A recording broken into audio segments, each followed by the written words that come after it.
প্রেম আমাকে রাস্তায় নামিয়ে ছাড়বে কোনোদিন ভাবিনি। ছোটবেলায় বাবাকে হারিয়ে এতিমখানায় বেড়ে ওঠা, জীবনটা বুঝে ওঠার আগেই পারিবারিকভাবে বিয়ে, কিন্তু সেই সংসার টেকেনি। বিচ্ছেদই হয়ে ওঠে আমার জীবনের কঠিন বাস্তবতা। ওই ভাইয়াদেরকেই বলেন আর আপুদেরকে বলেন, তাদের পায়ে ধরে বলি রিলেশনে যায় যেন না যায়। বাপ মা যার কাছে বিয়ে দেবে তার সাথেই যেন বিয়ে বসে। অন্তত আজকে আমার মতো এই জায়গায় আসবে না এবং কি ক্যামেরার সামনে কান দেয়, তারপর আপনাদের ওই যে কোর্টে কোর্টে যায় দৌড়াদৌড়িও করার লাগবে না। বাপ মা যদি বিয়ে দেয় আর ওখানে যদি কোনো ঝামেলা হয় মেয়েদের, সেখানে বাবা মা সাপোর্ট দেবে। কিন্তু এই যে আজকে আমি প্রেম করছি, আমার বাবাও নাই আর আমার যে মা আছে, আমি মায়ের কাছেও যাইতে পারতেছি না, মাকেও বলতে পারতেছি। তো এইটাই বলবো, প্রেম যেন না কর। এরপর টানা 2 বছরের অনলাইন প্রেম, নতুন স্বপ্ন, নতুন করে বাঁচার আশা। কিন্তু ভাগ্যের নির্মম পরিহাস, দ্বিতীয় সংসারও ভেঙে যায়। আজ মাকে নিয়ে ঢাকার আগারগাঁওয়ের রাস্তায় চা বিক্রি করেই চলছে জীবনযুদ্ধ। চোখে অশ্রু, কণ্ঠে দীর্ঘশ্বাস। আমি কারো ক্ষতি করিনি, তবুও কেন আমার জীবনে এত কষ্ট? সব বিচার আল্লাহর কাছে দিয়ে দিলাম। উপরওয়ালার কাছে অভিযোগটা দিচ্ছি, উপরওয়ালার কাছে আমার সব বিচার, উপরওয়ালার কাছে আমার সব চাওয়া।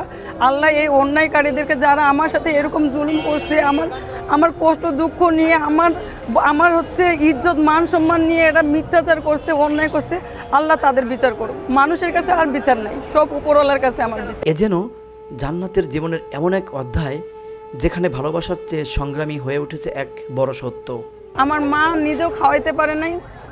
আমার মা মানুষের বাসায় কাজ করছে, মাঠে কাজ করছে, রাস্তায়, এই যে রাস্তাগুলো না, এগুলোরও কাজ করছে আমার মা। যখন অতিরিক্ত কষ্ট হয়ে যায় আমাকে আর আমার বোনকে মানতে, তখন আমাকে দিয়ে দেয় এতিমখানায়। আমার বোন তখন একবারে ছোট, তখন আমি এতিমখানায় পড়াশোনা করি। আমাকে এতিমখানায় যারা থাকছে তারা বুঝবে যে ওখানে থাকাটা কী পরিমাণের কষ্ট হয়। একবেলা আর কি ভাত যে কী পরিমাণ দেয়, ওই ভাত খায় আমি কিছু বলতে পারি না। যারা, আমি খালি একটাই বলবো, এতিমখানায় মানুষ হয়েছি, আমি কতটা কষ্টে মানুষ হয়েছি সব কিছুই সে জানতো। একবার শুরু থেকে শেষ পর্যন্ত জানতো যে আবার আমি কিভাবে ঠকছি, আমার কিভাবে কি হয়েছে, আমার বাবা নাই, আমি এতিম, আমি অসহায়, আমার থাকার জায়গা নেই, সবটা সে জানে শুনে আমার সাথে রিলেশন করছে, আমাকে বিয়ের প্রতিশ্রুতি দিছে এবং আমাকে বিয়েও করছে।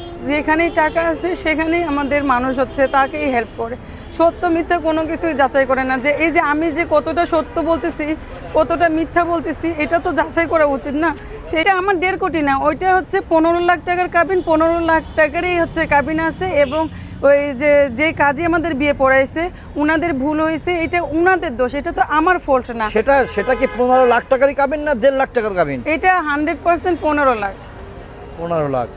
সে কাবিনের কোনো ফটোকপি আপনার কাছে আছে? কাবিনের ফটোকপি আমার কাছে আছে। আর আপনাদের যদি মনে হয় যে ওরা যেটা বলছে যে 1.5 কোটি টাকার মামলা, 1.5 কোটি টাকার, এইটা আপনারা তদন্ত করেন এবং কি যে কাজে আমাদের বিয়ে পড়েছে চাইলে আপনারা তার সাথেও কথা বলতে পারেন। সেখানেও হচ্ছে আমি কোনটা সত্য বলতেছি না মিথ্যে বলতেছি, কাজেরা তো আর হচ্ছে ইয়া করবে না ভাই, আপনার কাজের কাছেও আমাদের এবং আরেকটা তথ্য দিয়েছে আপনার স্বামী, যেটা হলো যে আপনার পরকীয়া ছিল এবং সে ছবি আমাদের কাছে পাঠিয়েছে, আরেকজনের সাথে আপনার একসাথে রোমান্টিক কিছু ছবি আছে।